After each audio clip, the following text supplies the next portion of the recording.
Right, where am I? Welcome, everyone. Sorry to delay you. As is always the case, there's a few last minute technical issues. Anyway, just we'll get going. So welcome everyone, and thank you for joining us today for our webinar, Allyship at Work, What It Is and Why It Matters for Your Business. I'm Ali Grady, co-founder and director of the Thrive team for a talent acquisition and people development company. And at our core, we believe that when people feel psychologically safe, included and valued, they don't just survive, they thrive. Through our expert search and selection, coaching and training, we help individuals and organisations build resilience, foster connections and thrive both personally and professionally. So we're talking about allyship today. It's something that we hear about often, but perhaps we're not too sure how that applies, certainly in today's workplace. So it's really about psychological safety, inclusion and well-being, and those things matter more than ever at the moment. So we don't always talk about what allyship really looks like in practice, and that's what we're going to be exploring today. Simple everyday actions that help people feel supported, valued and able to thrive at work and in life in general. I'm absolutely delighted to be joined by Adrian today, Adrian Thomas, one of our associate trainers. And Adrian, do you want to say a few words about yourself?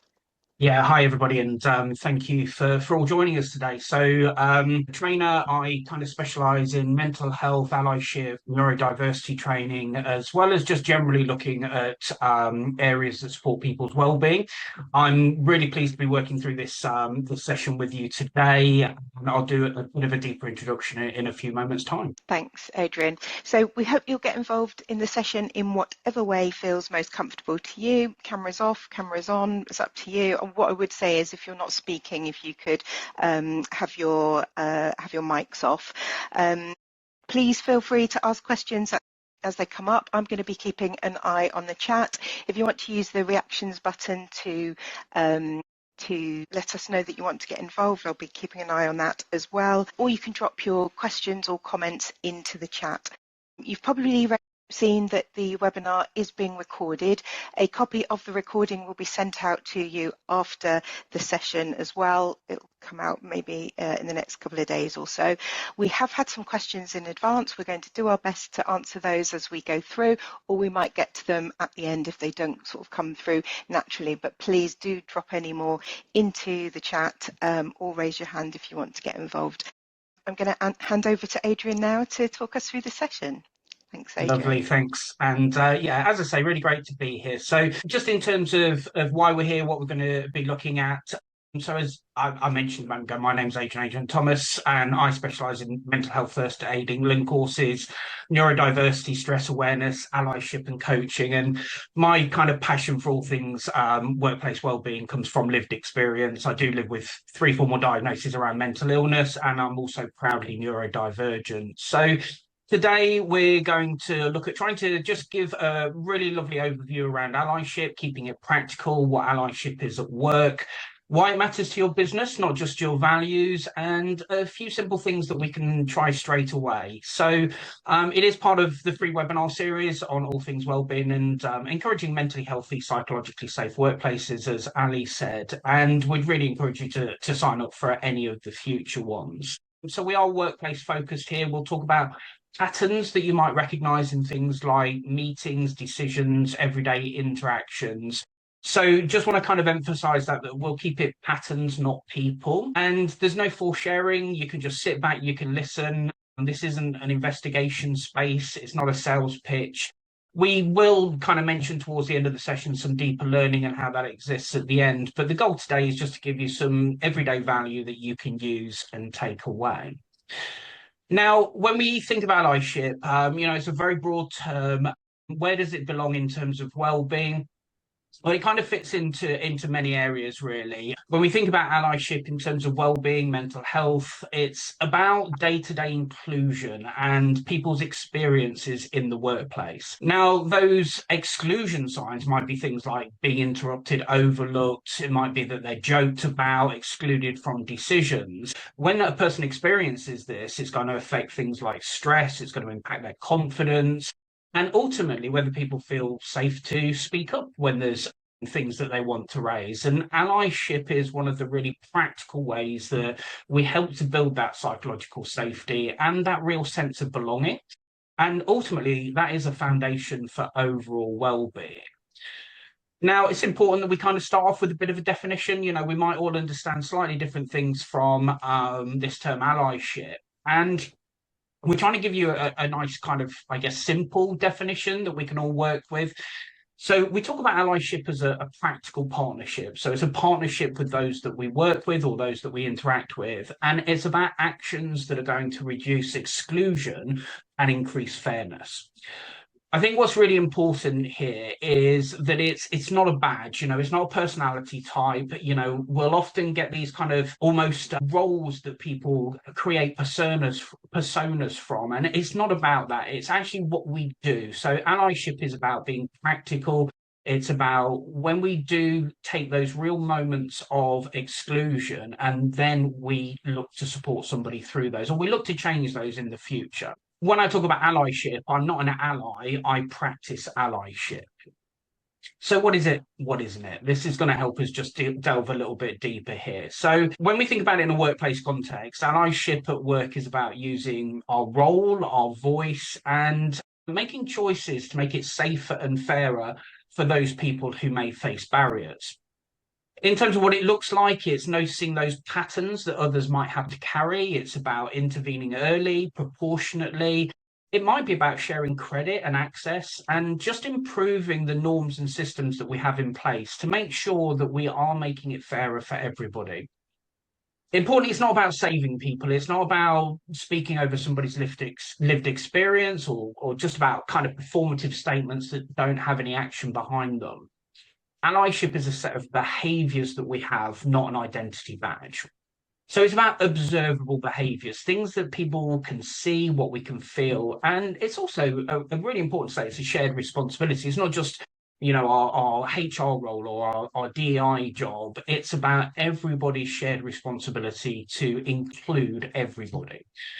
It also does include learning and repair because, you know, we're not perfect. We may make mistakes around this and, you know, people do need to learn, but it's about offering up that kind of repair. So, okay, this is what we need to learn, but this is how we go about it. Really importantly, and this can go wrong sometimes, is that allyship isn't about saving people. It's not saviorism. It's not performative statements that we're going to kind of jump up and down to make it clear that we're standing up for everybody. It's about those genuine actions that we take to help draw everybody into an equal playing field. So it's also not about asking colleagues who might have experienced exclusion through lack of allyship to do the emotional labor of educating everybody else. What can often happen within kind of excluded groups or marginalized groups is that there's an expectation that they come forward and share what their experience is. So the onus is more on us learning about allyship than expecting others to carry the weight of that role. Now, I've broadly said at the moment, you know, allyship, but who does that kind of involve? The work that we do, we kind of focus explicitly on those that might be affected, allies, and we look to practice allyship towards women and historically marginalized groups. Those historically marginalized groups, they might be linked into things like race, religious belief, identity, sexual orientation. But it could also be lots of different areas, things like educational level, social status, and all of these can link into how people are treated differently within the workplace. It could even be something like, you know, a really strong accent that's associated with characteristics, or using English as a second language. It is important as well with allyship that we look at kind of intersectionality because barriers aren't evenly distributed. It could be that if I was a female in the workplace, I might experience marginalization.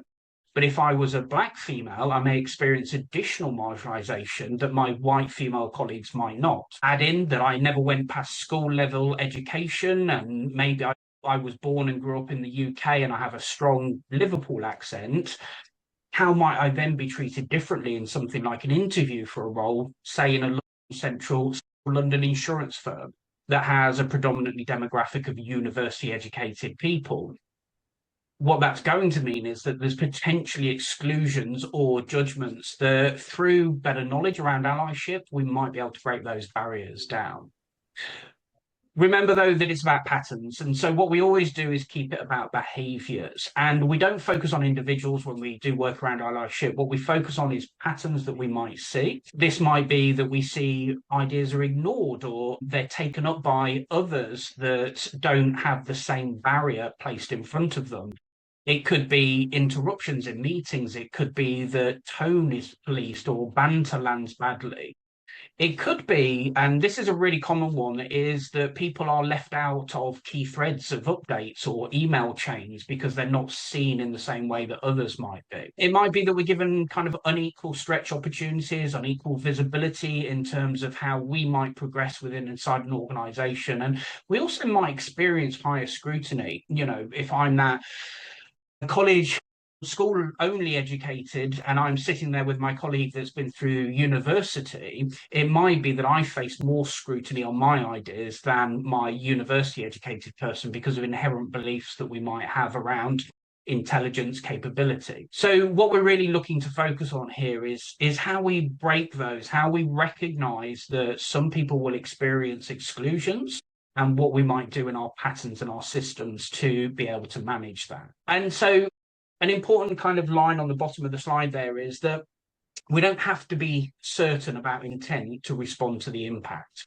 So it could be that something's said, it could be that it isn't intended to cause any disruption, any distress, or it isn't intended to cause exclusion. What actually matters, though, is what that impact is. So we don't always focus on the intent. We do definitely look at the impact of what that might be. Just thinking about where this might show up. And as we go through, do remember there's an opportunity around questions. If you want to drop anything into the chat, you can. Ali's keeping an eye on that for me. But just kind of to emphasize here where this might actually come up. Where might we see a lack of allyship impacting through inside the organization?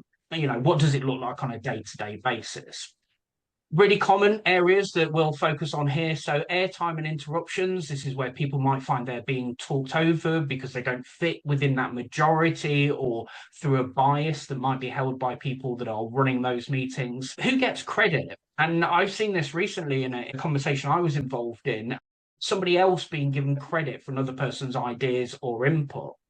How this came out in this particular meeting was early in the meeting, somebody shared a view about what we were talking about, a way of looking at how we might move forward. It was almost ignored in the moment and it was kind of talking over. And then around 20 minutes later, in that same meeting, somebody else raised that exact same point and suddenly there was a major focus in on it. And the difference in the demographic was male, female. And it was the female that had been ignored early within that conversation. But as soon as the male opened up and said virtually line for line what the other person said, there was a major focus on it. So it can come out in things like that. It might be assumptions and decisions. You know, the one person's happy to take all the notes because they're great at it, or it could be an assumption in the decision that someone's going to be happy to do something because they don't have children at home. It's that kind of assumptive nature of different demographics. We've all potentially come across banter that crosses a line, and I don't think that really needs too much of an explanation. But you know, it can sometimes be hidden within closed groups. It can be the banter that happens within a small team, but actually is building into that exclusion, so that when people do move away from that space, it's carrying through with how they interact with people.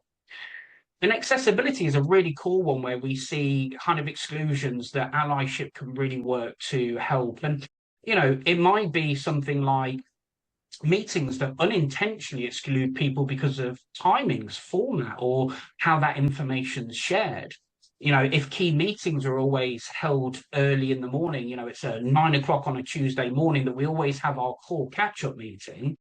Who does that unintentionally exclude? Well, does it unintentionally exclude the parent? Does it unintentionally exclude the person that has caring responsibilities outside of work? So it's about looking at everything and saying, okay, is there any unintentional exclusion here as well? It could also be about how information is shared ahead of that meeting. So, you know, somebody with autism might find it really hard to attend meetings that don't have clear structures, that don't have notes or schedules sent out beforehand. And by understanding what those micro exclusions might look like for different groups within our teams, then we can put simple things in place that might work to help reduce those. And it's really small moments that repeat that then start to shape the culture within inside organizations. So we'll just continue through, and we will have an opportunity just to kind of have a bit of a check-in with you in a moment, just to see if there's any immediate questions. But what we want to make sure is that we look at what it is that business impact might be from a lack of allyship. And as I've said a moment ago, small moments build culture, and culture really matters for business outcomes.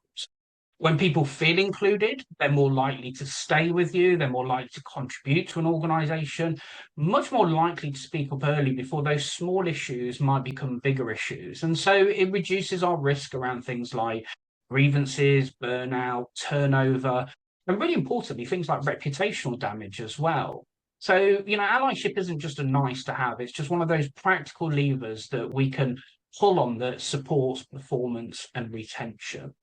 So, as I've said, we do have to consider the kind of crossover between intent and impact. And, we've seen a really kind of strong question or kind of publicity around this recently for anybody that was following the BAFTAs, the situation that we've had with the person with Tourette's. Tremendous amount of focus on the intent rather than looking at that as something that might not have been intended and led into the impact. So we do have to consider both sides. The most important for us to consider is the impact. So intent doesn't have to be harmful. Intent doesn't have to be something that the person sets out. But if we look at what the impact is and we focus on reducing the impact, then we can set the intent aside. One of the challenges that we often have with allyship and the conversation around allyship is that it becomes a very defensive conversation, because when people don't intend, but they feel like they're being attacked for what they've said or what they've done, then it builds barriers. So when we spend more time focusing on the impact and we give alternate ways of working, we give tools to move forward, that starts to create more consistency. And what's important here is the skills gap. We do need to provide opportunities for people to learn. We do need to provide opportunities for training. Intent doesn't always equal that impact. So without that shared language, people might overreact, they might underreact, or they might not react at all in situations. So this is why we build allyship training that works on kind of every level within an organization. Again, what we're looking at is really simple, repeatable ways to respond in those real moments. Now, what we do is we use a model called the N4 method, and this is about a tool that we can use in that moment, and it's really easy to use in real time, especially when we hear something, we see something, and we recognize that that might have an exclusion element to it, but in that moment, our mind's gone pretty blank. So we call it the M4 method. It's about noticing what the exclusion may be. It's about naming it openly and then navigating through and providing a nudge in terms of a correction. So we notice that exclusion, we name it, we navigate through a correction. And across our training, we do talk about level 1 to 6 navigation. And in this, we're only going to focus on level 1, which is a more immediate, a nice calming response. But depending on what that exclusion is, it might need further kind of support, if you like. What's important is that nudge around future behavior, though. And the nudge isn't about embarrassing others. It's about not letting exclusions be ignored so that they carry on. And the nudge might be something as simple as just a short correction. Actually, this is what I've noticed. This is how we're going to navigate it. And this is what we should be doing in the future. So we'll just delve into that just a little bit deeper for everybody. So as we say, we notice, we name, we navigate. And when we navigate, we choose the lowest effective level.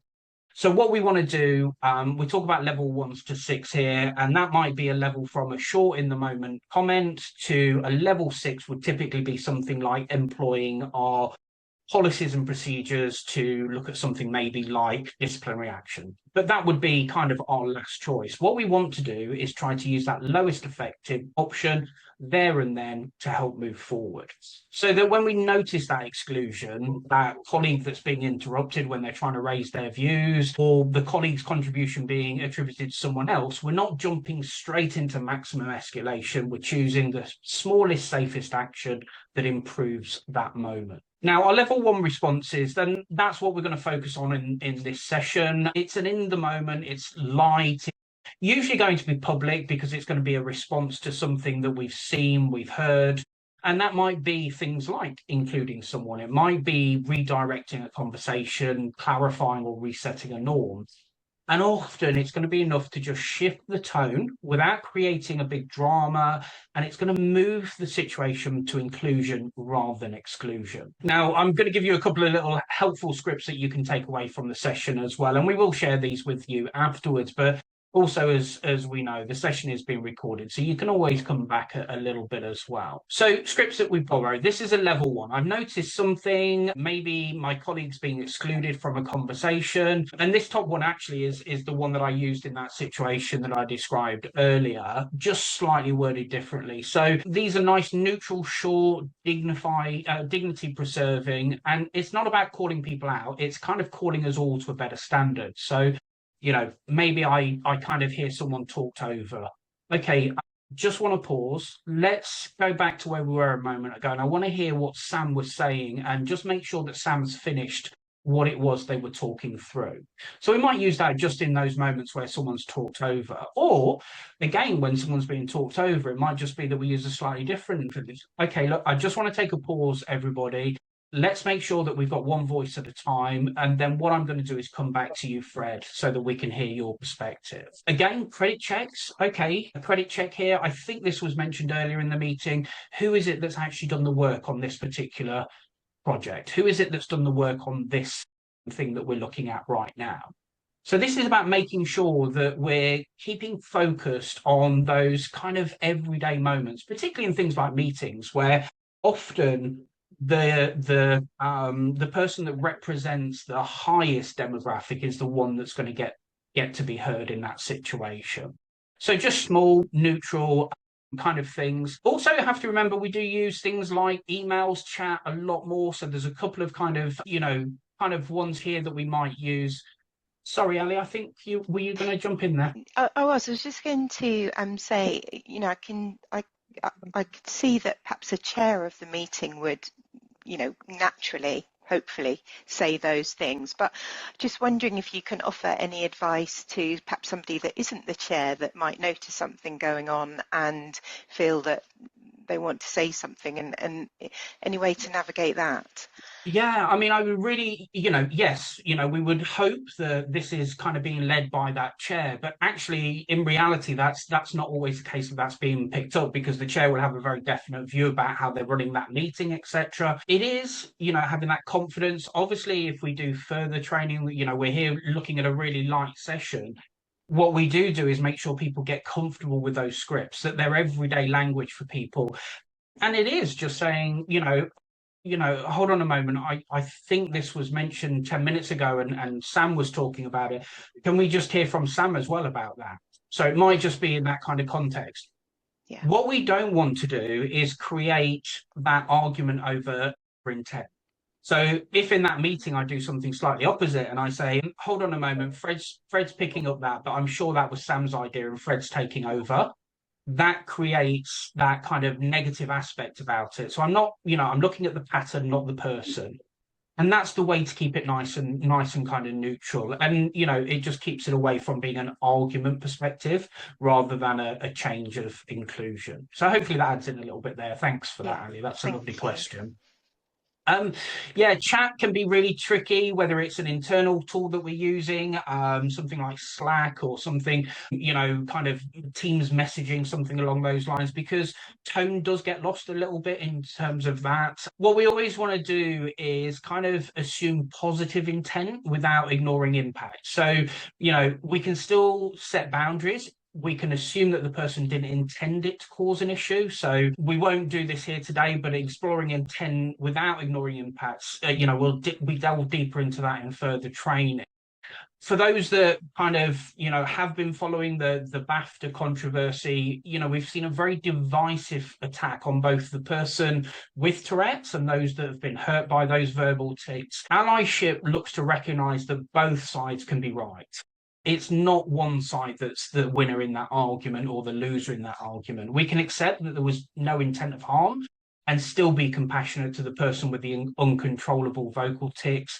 But we can also recognise that while there was no intent, that impact was still significant and show compassion to those that were hurt as well. So we're working both sides, and one doesn't exclude the other, and this is important. So, for me, I kind of default into the lower one that's on your screen at the moment. If I hear something that I think is disrespectful or is going to kind of add in, I'll just say, look, let's keep it respectful. We can make points without resorting to that. And this might be where someone's used some negative language. They've used some, maybe kind of language that doesn't intend harm, but could cause harm. Again, just in terms of correction, the chat one that's kind of at the top there on your screen, I know it may not be intended that way, but it could land badly. This is about that kind of education, if you like. That's the, look, actually, can we rephrase it to this? The rephrase is the nudge at the end there. So it's about just kind of keeping it, nice and broad so that we're not looking to attack that intent. Now, invariably, when it comes to allyship, there will be pushback. As I've mentioned, I think what's gone wrong historically in the conversations around allyship in the past is that we've always kind of attacked the person that has said the thing or done the thing that we aren't comfortable with. When we do that, that naturally builds a defensive reaction. And so we have to kind of expect that a little bit. That might be that the person thinks, oh, come on, it was just a joke, or, now you're being sensitive. What we then want to do is make sure that we keep it about that pattern. So bringing it back to standards and impact. We're not accusing someone of being a bad person. What we are protecting is a respectful way of working. So, okay, look, I appreciate what you're saying there, but I'm not calling anyone out. I'm actually calling us into the standards that we've all agreed to. Let's focus on the impact of what's been said there and what we can do next. So it's not about kind of that individual intent element. So what else have we got here? I mentioned earlier, we just highlighted the level 1 response here. That's that in the moment response, just trying to correct, nudge towards better behavior, not about calling people out, but calling us into that better standard. But sometimes that's not enough. We might need to move to higher levels, if you like. And this would tend to be where there's a repetition. Maybe that nudge that we had didn't work, and the next meeting we have the same situation, and we might then want to escalate.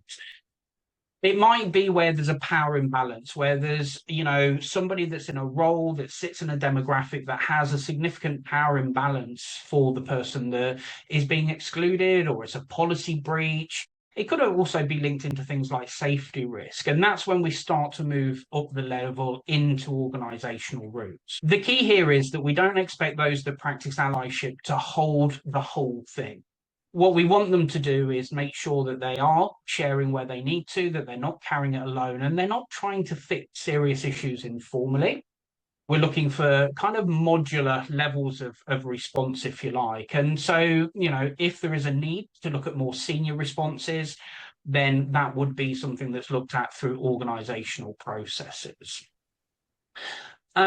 We've broadly talked through allyship and why it's important, but I would like you to kind of take something actionable away and maybe just think about something small that you could do. And I'm not going to ask you to share this. I just want you to kind of contemplate this for yourself. You don't need to let anyone know it. It's just that personal commitment. It might be in one of these areas. It might be in a meeting. You're going to look for intervention, maybe calling out exclusion where you see a credit moment, making sure a person's ideas, inputs are being recognized.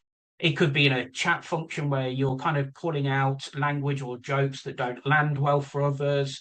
Or it could be something that you're thinking about tweaking in terms of inclusion by design, thinking about sharing agendas before meetings. And it's such a simple thing that we could change that changes exclusion for many people. So just from what we've talked through, just asking you to have a little bit of a kind of thought about how that might work. One thing that we were absolutely asked about in the pre-questions, and just something to reflect on, is how do we actually go about embedding something like allyship? Because it's not an individual's role or responsibility. It is a collective kind of cultural thing that we want to drive. And so what we do need to look at are building skills. If organizations want something like allyship to stick, then it's going to need these kind of four areas: skills that people can use, team norms that people agree to, systems that make inclusive choice the easy choice. So, that we are trying with every system that we have to do that. And the support so that people don't burn out because all of the pressure is put on them to work alone on things like allyship.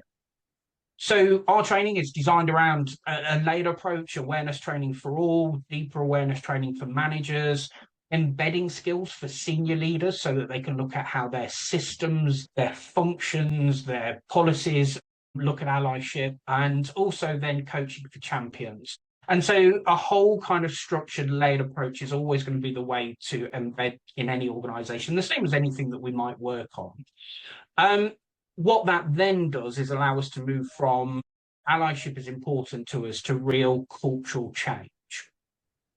At this point, just talk to you slightly. This is not a sales pitch, this session today, but obviously some people will ask about it. We will share some elements with you following on from the course. And if you are kind of just, thinking, how do we embed this more deeply? We just encourage you to have a conversation with us, how best you might embed it. Just reach out to us, no pressure at all. We'll just have that conversation with you. We've given you that little micro action. And also remember that we do have the recording for you to watch after that will be sent out to you. It almost sounds so simple when you see it, and you would hope that we're all sort of treating everybody as a as a human being and trying not to exclude, but of course we know that life isn't like that. But I suppose the way I would sort of really sum it up is it's really about psychological safety, isn't it? Because it's yes, of course we're all human, we're all going to make a mistake, and we're all going to upset somebody at some point. We'd be inhuman if we didn't do it. But if we are working in places where we have that real psychological safety, one, it's okay to say, actually, I feel upset by what you said, or that's impacted me in some way, and it's okay to say, I'm really sorry, I made a mistake, and I'll try and do better next time. So yeah, and I think it's a call for me around this area is helping people to understand what those marginalized groups might experience. I sit in that almost perfect demographic, if you like. I'm a middle-aged white male, and in truth, until I started really looking into this, a couple of years ago, I didn't really understand the exclusions that others experience. It's very difficult for me to see why people would be talking about these areas. We've all got the same goals. We've all got and I would kind of take that typical.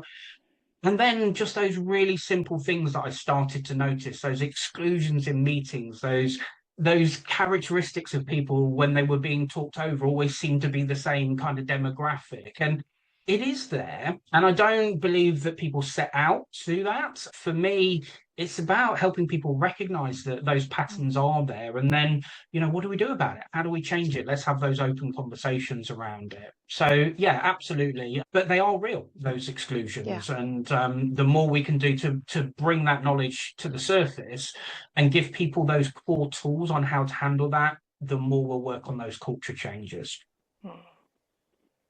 Lovely. So let's open it up to Q&A. Should we kick off with one and lovely. give people to think about one? So I've got one here. So how can learning and development teams support allyship?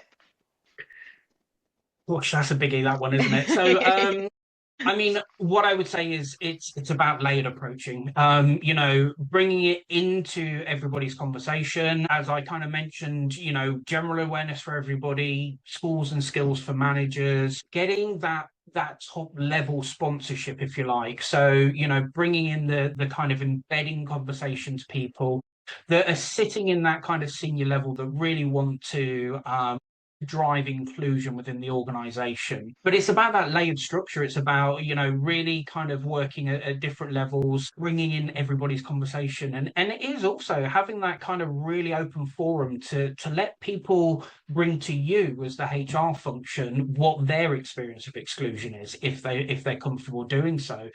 Because ultimately, different organizations, different kind of industries will probably experience different exclusions as well. Yeah, very broad, but it's about investing in your people and trying to kind of provide skills at all different levels across the whole organization. And I guess that can start from day one, can't it, with the onboarding and Oh, possibly, absolutely. and even before that in your sort of recruitment and being very clear about your position on allyship and sort of expectations. So lots of work to do and lots of And opportunities as well. as you say, even in the recruitment process, is our recruitment process friendly to all groups? Is it friendly to our neurodiverse individual? Is it friendly to our person that's younger or our person that's in the older age category? Because it does make a difference. Yeah. And if I'm searching through someone's job website and I'm looking at their website to research them, but actually everything's, for argument's sake, everything black on a white background, that might make it really hard for me as a dyslexic person to be able to read that information. So suddenly I'm excluded. And Yeah. and it's intentional, but it's a real kind of exclusion that might sit there for somebody. So yeah, and that's why we look at the embedding as well, looking at those systems. It's not just about how people act with each other, it's about what we project in our systems as well. Yeah. Thanks, Adrian. Lovely. Another question here, and I think for the world that we work in at the moment, are there any tips or ideas for using, sort of, I guess, promoting allyship when working remotely? Yeah, I think again, this could be simple things like looking at the structures of how we interact with each other. Now that we're working more remotely, is the only way that we're coming together through that technology in terms of this format, for argument's sake, that could exclude some people. But I think it's also about that constant messaging. It is bringing it into the conversations, by asking really open questions. Look, while we're working in this fashion, is there anything that makes you feel excluded? And just bringing that generally in. I think what I would be looking for a lot within this kind of format, if I was working fully remotely, would be the languages that people are using, the exchanges that people have. If I've got somebody that isn't involved in those conversations, is there anything that might be excluding that particular person or their demographic? But it is particularly thinking about how language lands when we're more remote, because we lose that tone. And I'm sure we've all been there. We've read an email and we're thinking, whoa, what's that about? And the person just didn't intend it that way. Yeah. But actually, how it lands is very, very different. So that's a key one for me, in that kind of modern world that we're living in at the moment is, okay, again, might not be intent, but what's the impact and looking at that language element. Yeah. Yeah. Always reread those emails before you press the send button. I mean, to It's, everybody here, that's always just the best advice, regardless of whether it's around allyship. Just yeah. reread that email before it goes out. Never respond Absolutely. when you're angry. Okay, here's one, and I guess it might be open to interpretation, and I don't know if the person that sent the question in is on the call to add some context, but how can we successfully introduce and embed male allyship in our organisation? So, yeah, just before I answer, if the person that asked the question is online and happy to let us know, there's a couple of potential contexts with this one. Is it about more males becoming an ally towards women and historically marginalised groups, or is it about how we can give better allyship to males? So there's maybe a potential context there. If the person is, maybe you could let us know through the chat. If not, I'll probably kind of look at both. If that might be the way to look at it. So in terms of the first potential, so how do we get more males being allies to women, historically marginalised groups? my core is always going to be the same: educate them. Really kind of bring that conversation in, because I will say, the work that I do often is with males on how we can be better allies. And it is just a really, really consistent thing that we haven't experienced those same exclusions. And so we need to know about them. And so I would say, bringing that conversation in, but it's about exploring what works for the whole organization, not about, look, guys, you need some education on this because you're not doing well enough. That's not going to work. It's about what can we do to improve outcomes for everybody in the organization, because it's not just about men, women. Remember, it could be race, it could be religion, it could be sexual identity, it could be where I grew up, it could be the education level that I had. So we focus on the broad spectrum of what allyship is, rather than that kind of divisive kind of conversation. My main thing is always going to be start easy, maybe educate with that kind of awareness. Look for those within the males within an organization that really want to learn more, that want to kind of champion, maybe already involved in different areas. Might be an organization that's got mental health first aiders, for example. A mental health first aider wants to actually work on allyship. So it's about that conversation, like any area, kind of bringing it in that sense. If it's the other side, where we might be talking about how women can become better allies for men, or how other kind of gender identity, etc. I think, I will say again, it's intersectionality here, and thinking about, it isn't just how we define ourselves in gender. It's, my religion, my race, my thing. So it's looking at where we can pull in those elements as well. But notice that exclusion. If we are a very female dominated organization, how do we show that in our everyday things? Does that come across in our advertising, so that all we're doing is attracting more women into the organization? Is it in our systems as we go through, work practices? It's about really challenging ourselves a lot of the time and saying, wherever I sit on that, within those different demographics, what might other people's experiences be, and how can I educate and change that? Very broad, I know, and it's not the easy answer just for everybody, but I'm a great believer. Education is the start of everything when we're looking to make cultural change. Yeah, definitely. Thanks, Adrian. And just one more from those questions that we had submitted. And again, this, I guess, is open to interpretation. How can you apply this in a mental health workplace setting?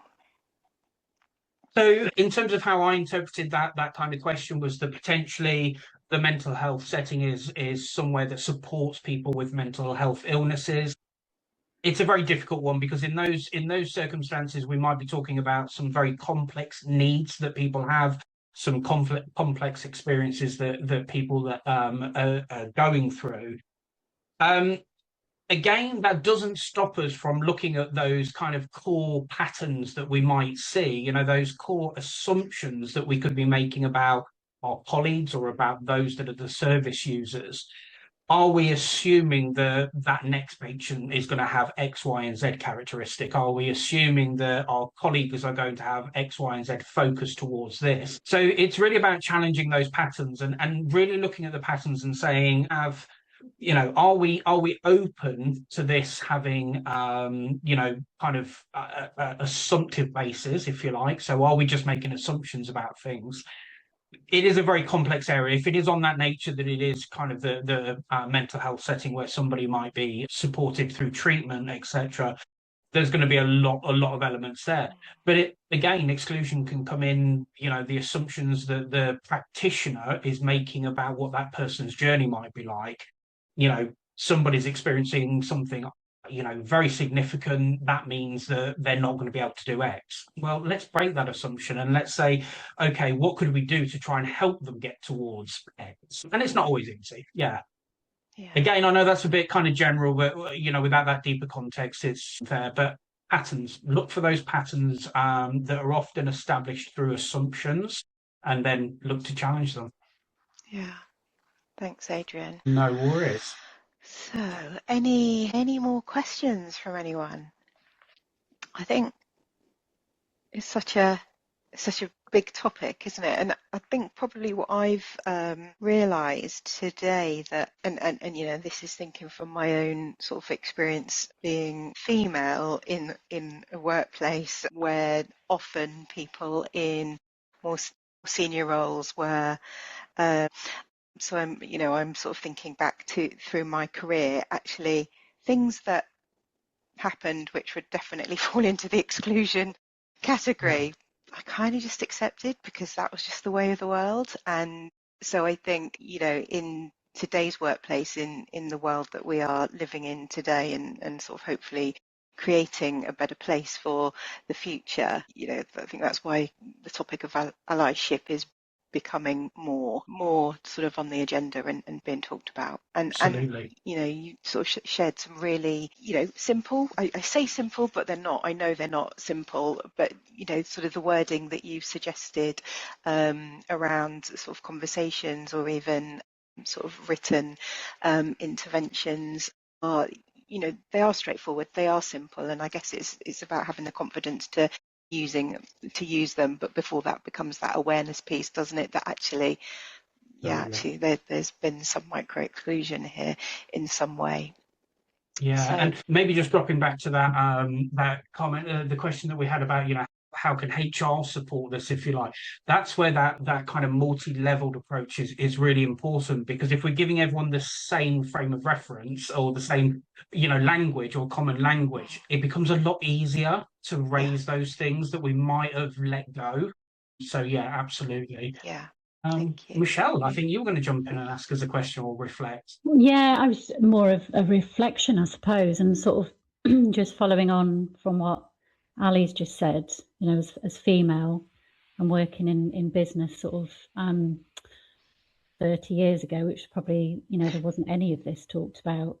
But also just one point, Adrian, that you said in the beginning was different accents. And actually, if you go, I'm Yorkshire, probably Yeah, phased out a little bit, probably over the years. But when you go and work for companies, say down south, which I have done, or it is quite. It's only sort of banter, but actually, yeah, it was. It didn't really bother me. But actually, when you think about it, some people probably aren't that strong to maybe stand up to it, or banter back or whatever. But yeah, so yeah, absolutely. it's interesting, yeah, that it's just things that we take for granted, really. I find It's the sensitive. accent one a really fascinating kind of area, and I think about my own reaction here, particularly the Liverpool accent I mentioned in that, and I'm showing my age here, and if anyone remembers it, there was a really great show in the 90s, Bread, and it was all about the kind of the family. They're all kind of playing the system, etc. And whenever ever I hear a really strong Liverpool accent, that's my first image. And then how does that translate into how I treat people? And that's the question. It's Mm. like, hold on a moment. What's that assumption leading me into? Am I going to give this person less trust just because of their accent? Yeah, It's yeah, like an definitely. unconscious bias, isn't it? Yeah. Or in this case, conscious, because you Yeah, know it. I Yeah. mean, fortunately, I'm very aware, so I laugh at myself every single time. But it's that sort of thing that people don't necessarily realise, but we Mm. want to call out if it does come through. So yeah, lovely. Thank you, Michelle. Felicity, I think you wanted to jump in as well. Thank you. Yeah, thank you. It's been really good opportunity. I was weighing up, do I join or do I wait for the recording? But actually, will then get the benefit to watch the recording back if I want to, but just sort of stopping and thinking really. So thank you for putting this on today. It's really interesting, and it's so pertinent at work with about how we support colleagues, but it's also for ourselves, isn't it? Just noticing if we are feeling that we are being heard, and you could still apply these techniques to advocate for yourself in a Oh, meeting if you were absolutely. being spoken over, to just sort of say, can I just, just pause this a moment, because I would like to be able to just expand on that point I was just trying to make and wasn't able to finish. So I think it's because then if we can model the ways of bringing things into conversation, hopefully it supports other colleagues, but also supports ourselves, because we need to be an ally to ourselves, I think, as well, for Yeah. our well-being at work, to use these techniques. But I'm thinking as well, sometimes afterwards it's in people's supervisions, isn't it, or after a meeting, just checking in with colleagues, how was that? Were there things that they'd wanted to say and couldn't, to get a sense of whether or not felt that they weren't able to raise something or they weren't heard as near to the time as the meeting took place as possible. And then in supervisions to just almost, sometimes it's a role play, isn't it, beforehand. It's like when people do presentations and need to practice that. Sometimes it is outside of a meeting to just have a practice with something. So yeah, that's just what I was reflecting and thinking about. Lovely. Thank you, Felicity. And thank you for joining us live if you were kind of undecided about that. So I'm really pleased that you've got something. But I think crucially, it's a really important point. We need to be an ally to ourselves as well. But again, do we want the best response? You know, I certainly know that if I challenge someone quite aggressively, I'm not going to get the best response from that person. But if I'm calm, if I use a really nice kind of simple framework for that conversation, it's much more likely to hit. You know, and that's what we want to do is change the impact, not kind of beat people over the intent. Yeah, lovely. Thank you, Felicity. Thank you. Ali, back to you. Yeah, I think unless there's any more questions or comments to make, then it's just really over to me to thank everyone for attending and for making the time to attend live. Really, really appreciate that. And special thanks, obviously, to Adrian for preparing such an informative and helpful webinar. I know I'm certainly going to go away and sort of reflect on a lot of what I've heard today. So thank you, Adrian. So we hope that you found the session valuable and insightful. If you'd like to continue the conversation or explore our resources, get involved in upcoming events, then please connect with us. You can see on the slide there, you've got the connection points, and you can also visit the Thrive Team's website. Our next webinar is on the 20th of April, and we're going to be exploring the topic of financial stress, the hidden performance risk in your organisation. You'll automatically get a copy of today's session recording in the next few days, and that will also include an invitation to register for the next webinar as well. So just leaves for me to wish you all a good rest of the day. Once again, thanks to all of you for attending, and special thanks to Adrian as well. Thank you. Thank you, everybody. Okay.